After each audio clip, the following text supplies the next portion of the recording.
Tito Mboweni had asked South Africans to tell him what they wanted to hear in the mini-budget. Joining us now to look at some of the tips or requests, I suppose, for the Finance Minister is economist Sam Rowland. He's from Econometrics. Sam, good morning. Morning. Thanks for coming in. And let's take a look. Let's go straight into them and let's look at what South Africans actually want to hear from the Minister. And then we've got... coming through from Thuli Madonsela saying, and we heard this earlier, and then she did definitely puts a stamp of approval on this. Thanks for being consistently democratic. I'd announce VAT exemption for chicken. It's eaten more by the poor than many VAT-insulated items. Reduce perks for ministers, that's MPs, senior public employees, and invest in enterprise development and inequality reduction. I mean, firstly, would you think that he might have taken note of this? Is this something that's realistic at this point where we are? All of those suggestions. I think it's a very good suggestion, first up. I mean, that exemption for chicken, she's right. It is we're waiting for that list to come out still, aren't we? Yes, no, exactly. And government is busy reviewing it currently. They need to obviously look at what the sort of cost of a VAT exemption on something like chicken would be versus the possible, in terms of revenue shortfall, versus the loss in consumption we'd see if it did remain. And I think if we see what the consumers had to face over the past couple of months with rising petrol prices and rising cost of living, this is something that would certainly give a bit of relief to the consumer and perhaps give a bit of confidence to the consumer that we've seen has been lacking for much of 2018. In terms of reducing the perks for ministers, well, I mean, that's ideal, but this is something that needs to be decided at a higher level, and you need a lot of buy-in from government as a whole as to reduce and reform the size of the public sector and the government sector. So. Okay, so lots of suggestions there about ministers and cabinet. Another one saying half size of cabinet, sell SAA, sell ministerial houses, fire and prosecute corrupt employees. So more than enough money then not to raise taxes and VAT. So, I mean, that's something that the president has also alluded to is cutting the size of that cabinet. Yeah. And I wonder how much of a difference that will actually make. Yeah, so how you need to do that from properly. What that I can gather from that tweet, there's some good and some not so good suggestions. Halving she said half the size of cabinet. Okay, so the idea behind this, I would assume, if you would like the least impact on this, is if you were to halve the size of cabinet, you would need to integrate those departments into each other. For example, combining Treasury and Economic Development or combining small business into the Treasury.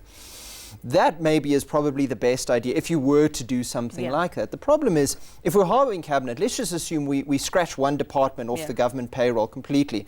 Yes, we're going to save a lot of money, but the difficulty is those sort of people are now entering into the mainstream economy, and if the economy isn't strong enough, and at growth of 0.7% that we just saw, if the economy isn't strong enough to absorb them, we're going to see unemployment rise. And this is not something we need at the moment. That's the last thing we need. Sell SAA, this is something that's been bandied about for a very long time, and it needs to come from a political will perspective as well.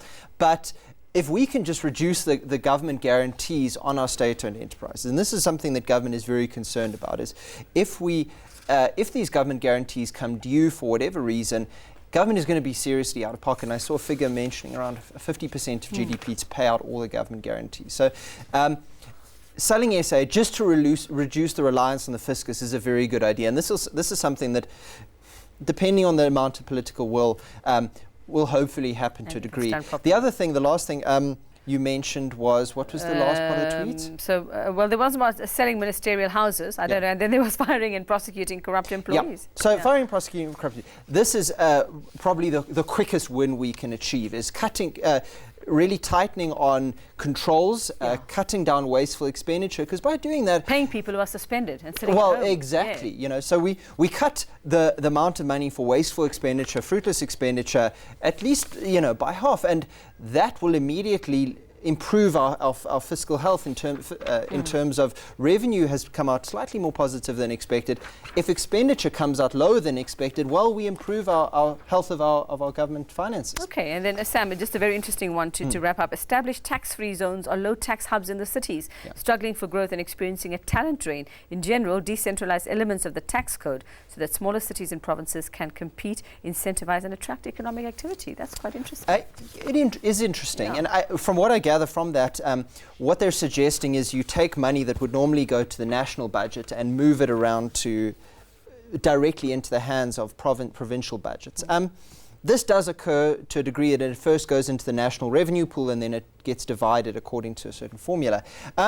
We have seen that to a degree. We've seen special economic zones developed in places like East London. You've seen a big automotive manufacturing hub in KZN and East London and Buffalo City. That's a very good idea because it brings in investment into areas close to ports that have the most impact. So I think we're seeing it already to an extent, and I think maybe decentralizing the tax system may lead to more complications than it may solve. Remember that companies don't operate only on a provincial level. You often find stuff is produced or manufactured in the rural areas and it gets moved up to, say, Gauteng or wherever for refinement. So it becomes very difficult to strip out and actually find how to allocate efficiently provincial tax. So okay, maybe so it's better to put many suggestions coming through, and we unfortunately don't have time to go through all of them, but some of them look very interesting. Thanks very much, Sam Rowland. He's from Econometrics, just looking at some of the suggestions, requests for Tito Mboweni as we wait to hear exactly what he's going to tell us at around 2 o'clock this afternoon.